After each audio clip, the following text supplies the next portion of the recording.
Ketidakpahaman umat Kristen akan perkataan Yesus tentang siapa Bapa, Anak dan Roh Kudus telah memunculkan paham yang berbeda di kalangan umat Kristen. Celakanya, yang satu suka menuduh yang lain sesat, dan menganggap dirinya yang paling benar, padahal semua hanyalah klaim sepihak dari mereka. Sebelum masuk ke pembahasan, saya ingin mengajukan pertanyaan pembuka untuk membuka mata rohani kita supaya mengenal siapa Bapa, siapa Anak dan siapa Roh Kudus. Tentang Bapa dan Anak. Beberapa ayat yang sangat penting kita renungkan. Yesus berkata, Yohanes 8 ayat 19, "Baik aku, maupun Bapa-Ku tidak kamu kenal, jikalau sekiranya kamu mengenal aku, kamu mengenal juga Bapa-Ku." Berdasarkan ayat ini, siapakah Bapa itu? Yohanes 14 ayat 7, "Sekiranya kamu mengenal aku, pasti kamu juga mengenal Bapa-Ku, sekarang ini kamu mengenal Dia dan kamu telah melihat Dia." Berdasarkan ayat ini, siapakah Bapa itu? Yohanes 14 ayat 9, "Barang siapa telah melihat aku, ia telah melihat Bapa." Berdasarkan ayat ini, siapakah Bapa itu? Yohanes 8 ayat 42, "Jikalau Allah adalah Bapamu, kamu akan mengasihi aku, sebab aku keluar dan datang dari Allah." Berdasarkan ayat ini, siapakah sebenarnya Yesus yang disebut sebagai anak Allah? "Aku datang dari Bapa atau Allah," Yohanes 7 ayat 29, Yohanes 16 ayat 27, dan ayat 28, Yohanes 13 ayat 3, dan lain-lain. Berdasarkan ayat ini, siapakah sebenarnya Yesus yang disebut sebagai anak Allah? Sebelum Yesus naik ke sorga ia berkata, "Semua telah diserahkan kepadaku oleh Bapa-Ku," Matius 11 ayat 27, Lukas 10 ayat 22.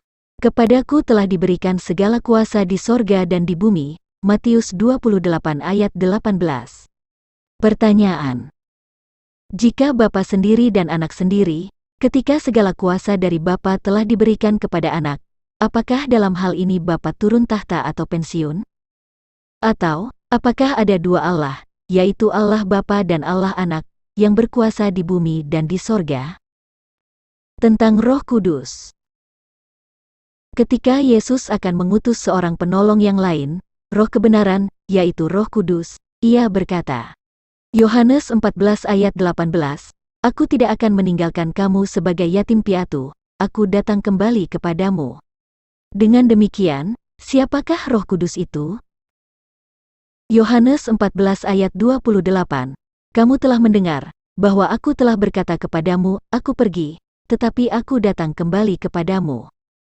Dengan demikian, siapakah Roh Kudus itu? Yohanes 14 ayat 26, "Tetapi penghibur, yaitu Roh Kudus, yang akan diutus oleh Bapa dalam namaku." Dengan demikian, siapakah Roh Kudus itu? Yohanes 16 ayat 16, "Tinggal sesaat saja dan kamu tidak melihat aku lagi dan tinggal sesaat saja pula dan kamu akan melihat aku." Dengan demikian, siapakah Roh Kudus itu? Tritunggal Allah. Sebagai gambaran Tritunggal Allah, suatu benda di tingkat atom, terdiri dari inti atom atau nukleus yaitu proton dan neutron yang dikelilingi oleh beberapa elektron. Misalnya, satu atom hidrogen terdiri dari satu proton bermuatan positif dan elektron bermuatan negatif yang terikat kepada nukleus. Dua atom oksigen berikatan menjadi O2 yang terdiri dari 8 proton bermuatan positif, 8 elektron bermuatan negatif dan 8 neutron yang terikat kepada nukleus. Suatu benda di tingkat molekul, tersusun dari 2 atau lebih atom yang saling berikatan. Suatu makhluk, tersusun dari 2 atau lebih substansi, yaitu tubuh jasmani, roh hidup dan kehendak atau pikiran. Bagaimana dengan Allah? Jika di tingkat atom, molekul dan makhluk saja memiliki struktur seperti yang telah saya tunjukkan barusan, apakah Allah hanya terdiri dari satu roh saja atau satu substansi saja? Kalau Allah itu ada, berarti Allah memiliki substansi yaitu beberapa roh. Dalam bahasa ilmiah kita sebut zat Allah. Kalau Allah itu hidup, berarti Allah memiliki roh kehidupan atau nafas, tetapi dalam wujud roh, sebab Allah adalah roh, bukan zat alamiah atau benda. Kalau Allah itu memiliki pikiran dan kehendak, maka Allah memiliki jiwa, yaitu apa yang kita kenal dengan firman. Kalau Allah Maha Kuasa, berarti Ia memiliki kuasa dan kemampuan, suatu substansi di luar firman dan Roh Kudus. Di dalam Alkitab kita sering mendengar kata Allah, Roh Allah, dan Roh Kudus. Apakah Allah, Roh Allah dan Roh Kudus merupakan substansi yang sama atau berbeda? Allah, Roh Allah dan Roh Kudus tentu berbeda dalam hal substansinya, sebab Allah merupakan Bapanya sedangkan Roh Allah dan Roh Kudus adalah bagian yang terdapat di dalam Allah. Roh Kudus yang menjelma menjadi daging setelah menyatu dengan darah atau nyawa manusia di dalam rahim Maria, saya sebut sebagai substansi kehidupan dari Allah. Dalilnya, Yesus berkata, "Inilah hidup yang kekal itu," Yohanes 17 ayat 3. "Inilah roti yang turun dari sorga, barang siapa makan daripadanya, ia tidak akan mati." Yohanes 6 ayat 50. Roh Allah turun kepada Yesus ketika ia dibaptis, dan setelah itulah Yesus menyampaikan kehendak Allah. Dalilnya, Yesus berkata, "Sebab aku berkata-kata bukan dari diriku sendiri, tetapi Bapa, yang mengutus aku, Dialah yang memerintahkan aku untuk mengatakan apa yang harus aku katakan dan aku sampaikan." Yohanes 12 ayat 49. Tidak percayakah engkau, bahwa aku di dalam Bapa dan Bapa di dalam aku? Apa yang aku katakan kepadamu, tidak aku katakan dari diriku sendiri, tetapi Bapa, yang diam di dalam aku, Dialah yang melakukan pekerjaannya. Yohanes 14 ayat 10. Berdasarkan Matius 12 ayat 18, Roh Allah ini disebut jiwa Allah. Di dalam kitab Perjanjian Lama pun, Roh Allah berkaitan dengan pikiran, yaitu sumber pengetahuan manusia. Misalnya, Keluaran 31 ayat 3, "Dan telah kupenuhi dia dengan roh Allah, dengan keahlian dan pengertian dan pengetahuan, dalam segala macam pekerjaan." Keluaran 35 ayat 31, "Dan telah memenuhinya dengan roh Allah, dengan keahlian, pengertian dan pengetahuan, dalam segala macam pekerjaan." Hakikat Allah adalah berbicara tentang kekuasaan, kerajaan, dan keberadaan pribadi yang duduk sebagai Allah. Hakikat Allah tentu tidak sama dengan jiwa Allah dan Roh Kudus. Jika Roh Kudus dan jiwa Allah membentuk pribadi, maka hakikat Allah adalah suatu roh yang memberi kuasa kepada pribadi yang duduk sebagai Allah. Di video saya sebelumnya saya sudah memberi gambaran tentang Allah dengan seorang presiden, yaitu seseorang yang duduk sebagai presiden yang mendapat kuasa untuk memerintah rakyatnya. Tetapi kekuasaan presiden berasal dari rakyat melalui anggota parlemen di DPR, untuk membuat aturan hukum tentang kekuasaan seorang presiden dalam melakukan amanat rakyat. Apakah Anda memahami Tritunggal Allah dari sudut pandang bagaimana Allah menyatakan diri kepada manusia, yaitu sebagai Bapa, Anak dan Roh Kudus, atau memahami Tritunggal Allah dari sudut substansinya yang terdiri dari hakikat Allah, firman Allah dan Roh Kudus? Maka kedua sudut pandang ini akan saya jelaskan berdasarkan tabel kebenaran. Tadi saya sudah memberi pandangan tentang hakikat Allah, firman Allah dan Roh Kudus. Sekarang saya akan memberikan pandangan tentang Bapa, Anak dan Roh Kudus. Bapa adalah asal-usul datangnya Anak. Bapa adalah tempat berdiam firman Allah dan Roh Kudus. Sedangkan Anak, artinya, berasal dari atau datang dari, misalnya, anak Jakarta, anak tangga, anak kunci, dan lain-lain. Oleh karena itu, ketika Yesus disebut anak Allah, maksudnya adalah Yesus datang dari Allah atau Yesus berasal dari Allah atau keluar dari Allah. Yesus disebut datang dari Allah atau berasal dari Allah atau keluar dari Allah, adalah karena ia adalah Allah itu sendiri yang menanggalkan keallahannya atau merendahkan dirinya menjadi sama dengan manusia. Filipi 2 ayat 5-8. Dengan demikian, disebut anak Allah adalah karena ia keluar dari Allah, dan ketika ia masih berada di dalam hakikat Allah maka ia adalah Allah itu sendiri, bukan sebagai anak Allah. Dan kita harus paham bahwa di dalam diri anak, ada dua substansi Allah, yaitu Roh Kudus, karena Yesus dikandung dari Roh Kudus.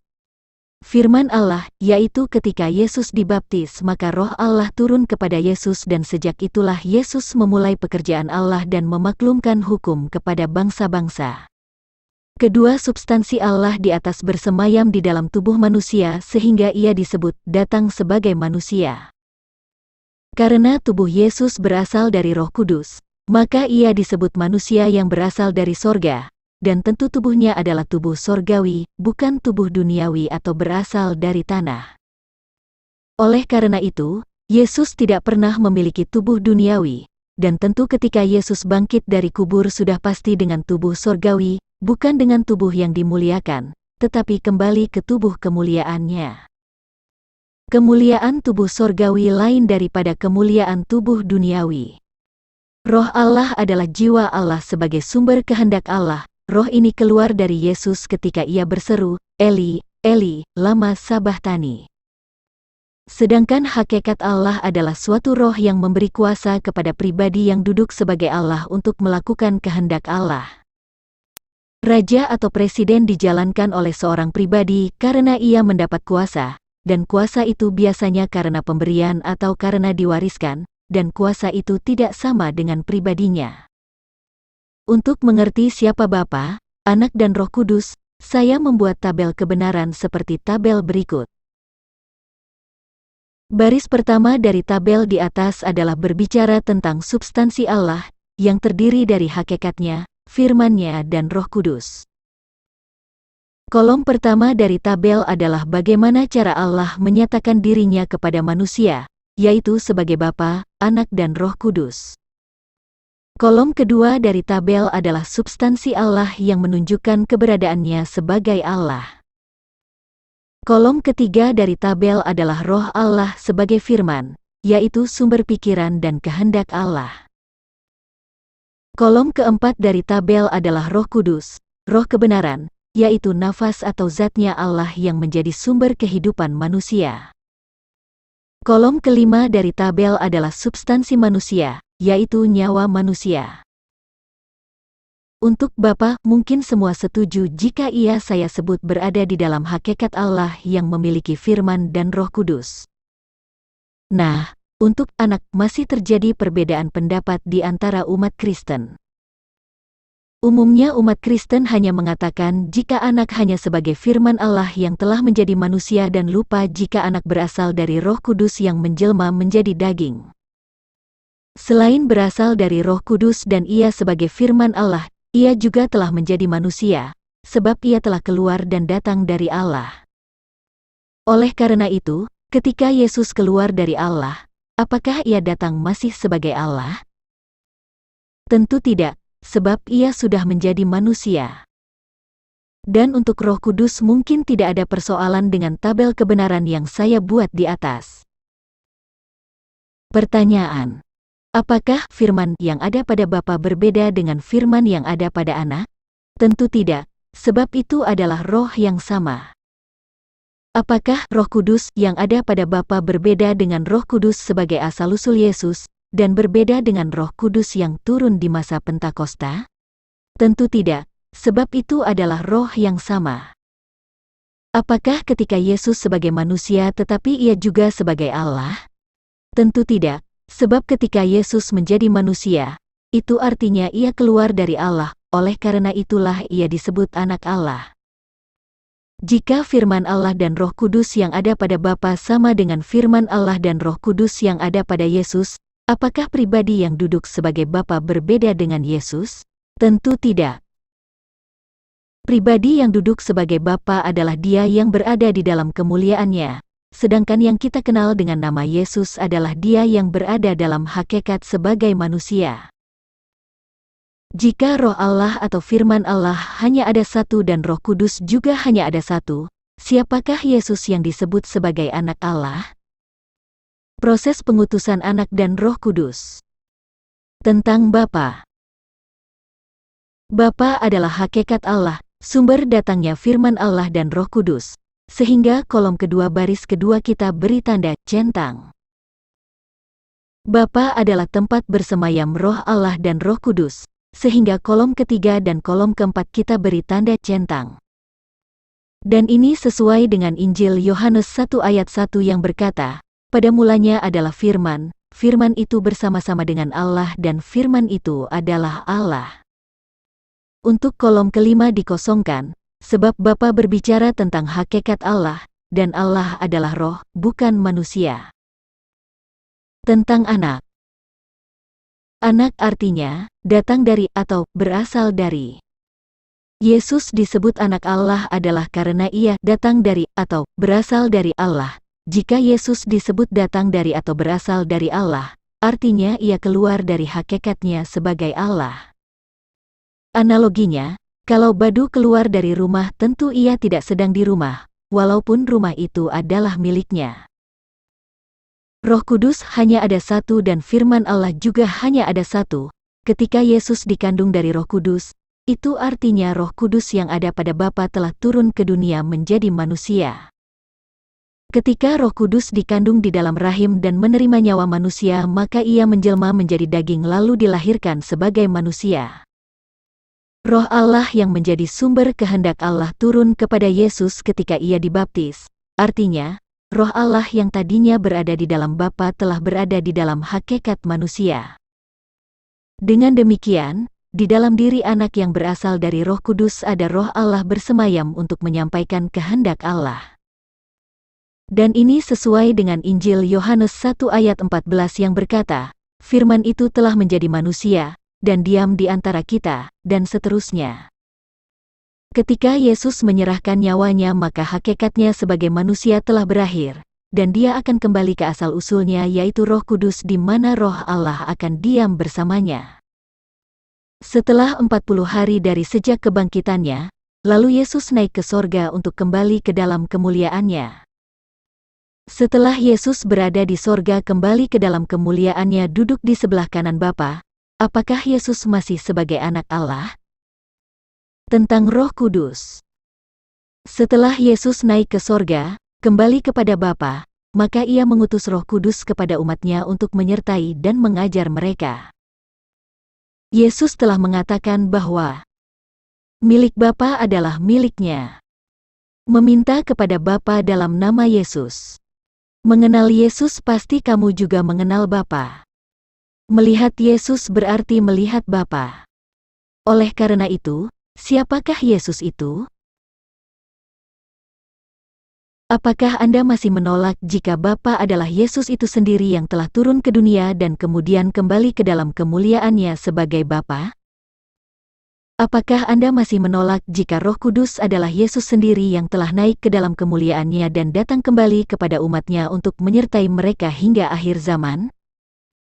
Tidak heran jika masih banyak pendeta yang menolak mujizat kesembuhan dalam nama Yesus, sebab mereka tidak mengenal siapa Yesus. Tidak heran jika masih banyak ajaran gereja yang mengimani Yesus masih sebagai anak Allah hingga hari ini, sebab mereka tidak mengenal siapa Yesus.